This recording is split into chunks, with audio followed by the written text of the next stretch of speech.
Well, hello again, everyone, and welcome again to Cotton Grower Magazine's Cotton Companion podcast. According to the calendar, it's now officially spring, and things are fixing to heat up literally and work-wise real soon across the Cotton Belt.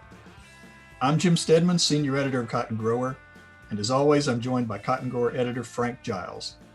Frank, I was on spring break last week and got to see some of the last vestiges of wintry weather in the Midwest, while our typical stormy and blustery southern springtime sort of raged through the Mid-South and Southeast.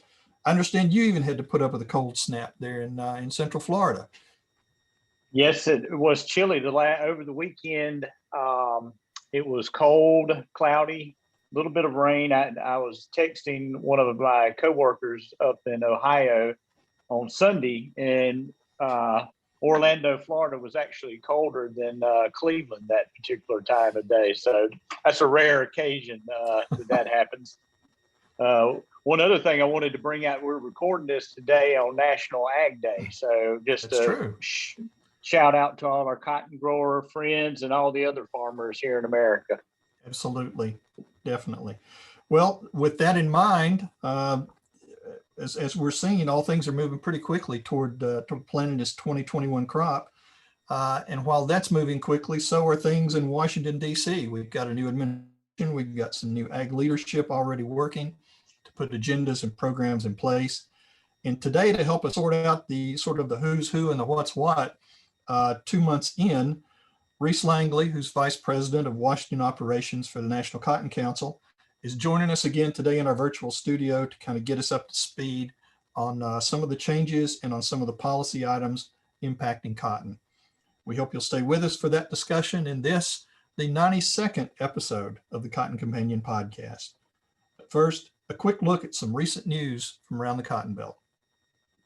Jim, has actually been kind of a slow news period over the past couple of weeks. So today we're going to focus primarily on the state of Arkansas and a recent proposal by the state's Department of Agriculture State Plant Board that would allow Arkansas farmers and applicators to follow the federal label when using dicamba on their tolerant cotton and soybean acres this year.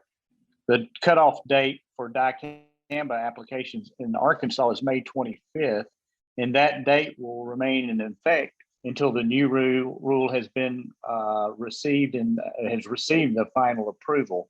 The proposed rule would allow over-the-top applications of Ingenia, Extendimax, and Tavion dicamba herbicides through June 30 on soybeans and through July 30th on cotton.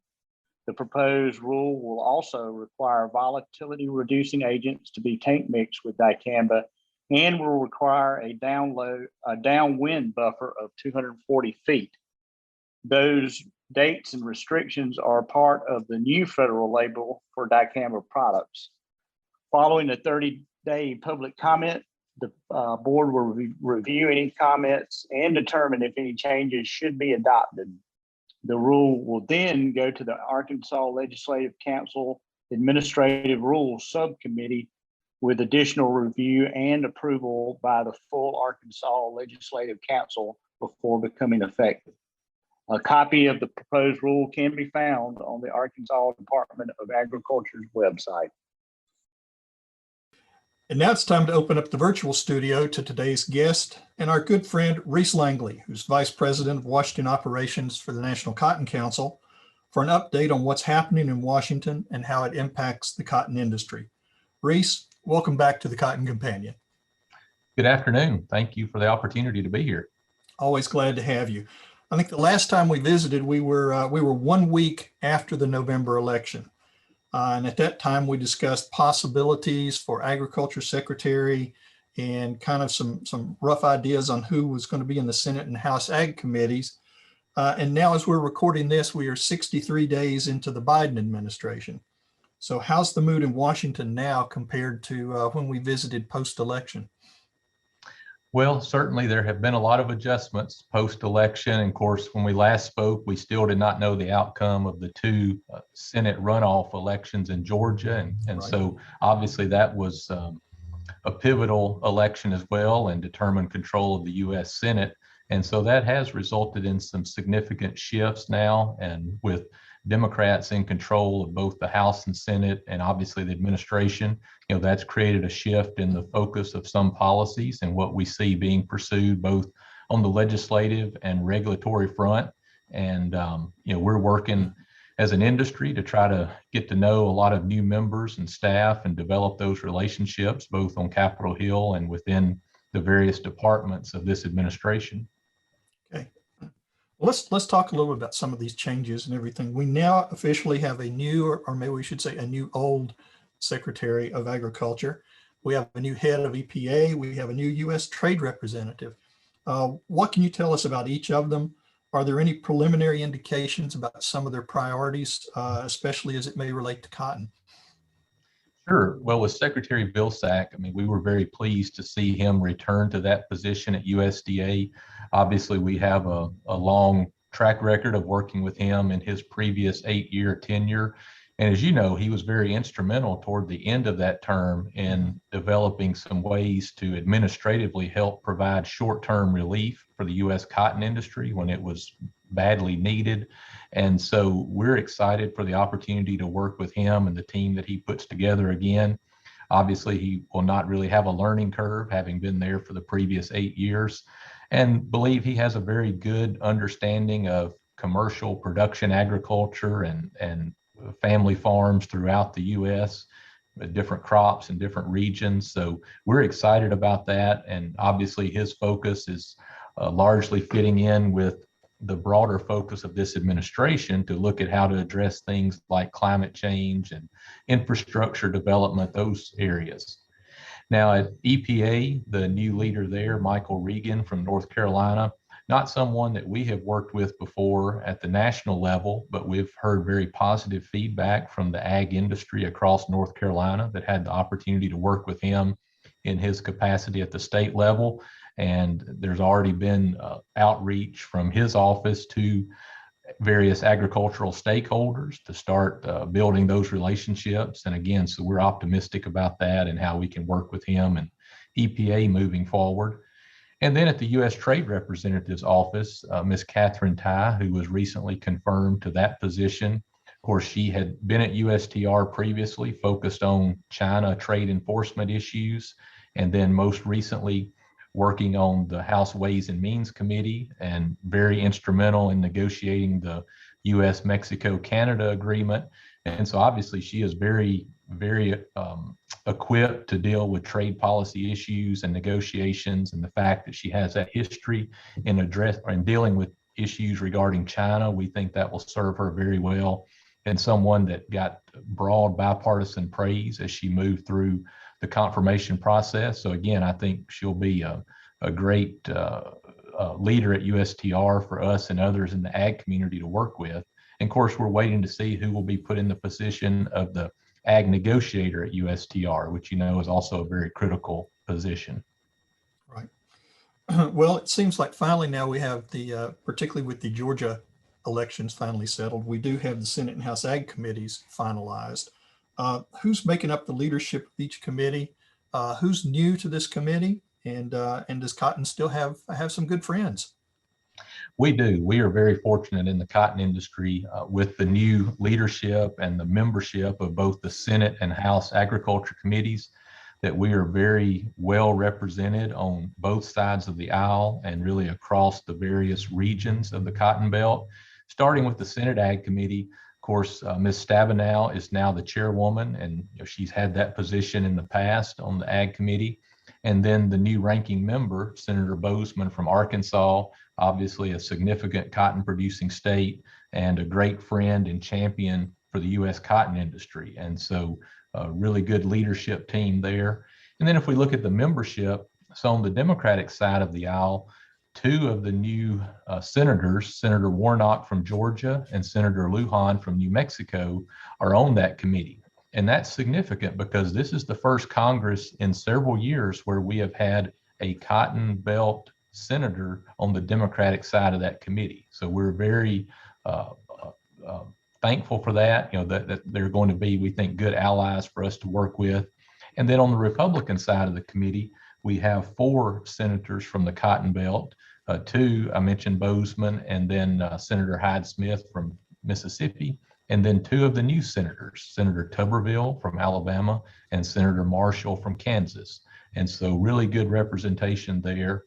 And then on the House Agriculture Committee, with David Scott from Georgia becoming the new chairman, obviously a significant cotton producing state and someone that our industry has worked very closely with during his entire time in Congress. And so he will continue to be a strong champion for us. And then Glenn Thompson from Pennsylvania is the new ranking Republican. Again, someone we've worked closely with, and he's taken the opportunity to visit the Memphis area about a year and a half ago to see cotton harvest, the cotton industry, and learn more about it. So we feel really good about the leadership on the House Ag Committee. And again, broad representation. There are 9 Democrats and 11 Republicans on the committee that come from cotton producing districts. So very well represented there. Reece, one of the topics the ag community has kept a close eye on is the Waters of the United States Act, or WOTUS for short, as they say. Certain parts of that legislation was relaxed or stalled under the Trump administration. Any indications of what might happen under the new Biden administration? Right. So that's still developing. As you indicated, the last administration had tried to rework and improve that WOTUS regulation to make it more acceptable and reasonable for agriculture, particularly. And so that was being implemented in the last administration, although there were some legal challenges that were underway to that. And now with the new administration that has come in, the Department of Justice has essentially put on hold all of those lawsuits that were pending. And the new leadership at EPA is reviewing the water regulation from the last administration. And while they haven't indicated what they will do yet, we fully anticipate they're going to make some changes or adjustments to that, and then try to move forward with that updated version of the regulation. And so most likely we could see kind of going back closer to what we had with the original WOTUS rule that was maybe a little more onerous and problematic for agriculture and others, but we just don't know yet, how far that may go back in the other direction. Well, I think it's certainly apparent that President Biden has hit the ground running since he's already signed a wide array of executive orders at this point. But I've also noticed over the last 2 months that the Cotton Council's been busy signing or co-signing a number of letters at the beginning of the year, focusing on a variety of things like sequestration cuts. I'm sorry, that's a tough word for country boys to say. The PPP extension, estate tax relief, freight and transportation, crop insurance, climate change, carbon markets, and market access programs, just to name a few. So, I mean, obviously, this is a lot of your behind the scenes work that's really valuable to the industry. Can you tell us a bit about some of these topics and the impact they're going to have on our industry? Yeah, well, you outlined a lot of key issues, as you said, that are the area of focus at this point. I guess so. Maybe start with the PPP, the Paycheck Protection Program, which has been very helpful, as we know, across the economy, but also for farmers and ag businesses. The deadline for that program currently is the end of March. There is legislation that moved through the House last week that would extend PPP through the end of May, and we're hopeful the Senate will take that up this week, and that'll allow a little bit more opportunity to let folks come in and apply and finalize those loans through the PPP program. On the climate front and carbon issues, obviously that is, as you said, the focus really in Congress and with the new administration. And at the National Cotton Council, we're part of a group, Food and Ag Climate Alliance, that is trying to put together some broad-based recommendations for Congress and USDA on how they should implement any policy to make sure that, one, it's voluntary for producers, it's incentive-based, and is really going to help accrue benefits to growers for the positive environmental practices that they are undertaking on their farm.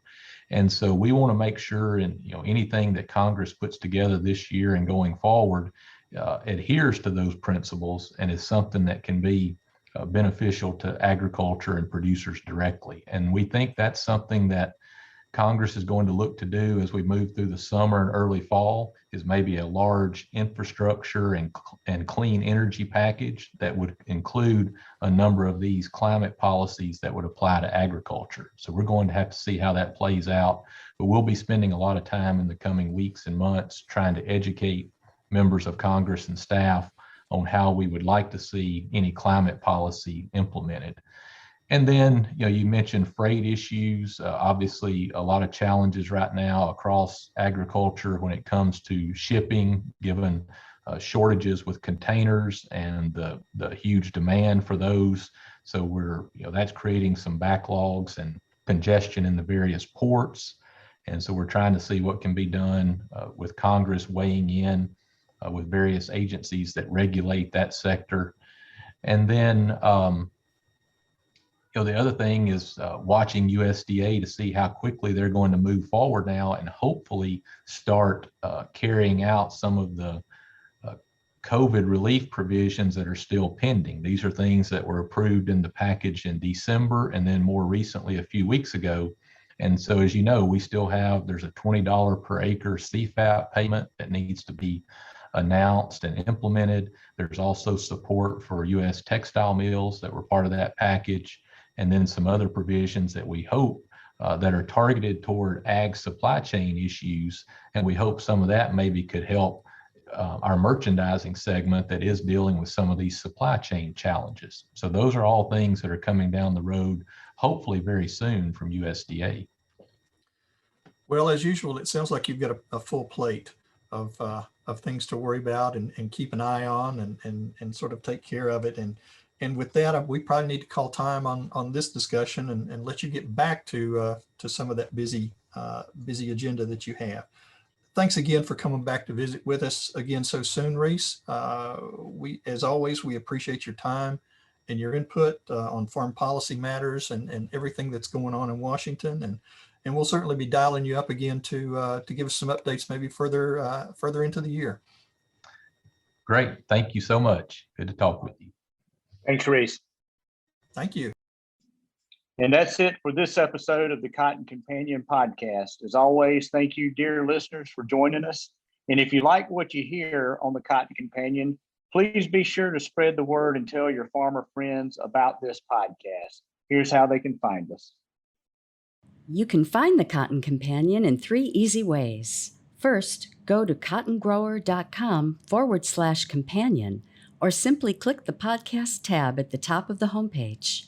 Second, subscribe to our channel on iTunes or wherever you find your podcasts these days. And 3, sign up for our weekly e-newsletter, the Cotton Grower e-News, that's delivered to your email inbox every Tuesday morning. You can do that by going to cottongrower.com/subscribe. Also, be sure to follow Cotton Grower on social media.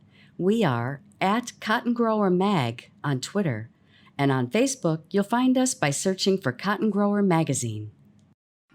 Today's podcast is produced by Kim Henderson, our talented colleague back at the world headquarters for Meister Media Worldwide in lovely Willoughby, Ohio. My name is Jim Stedman.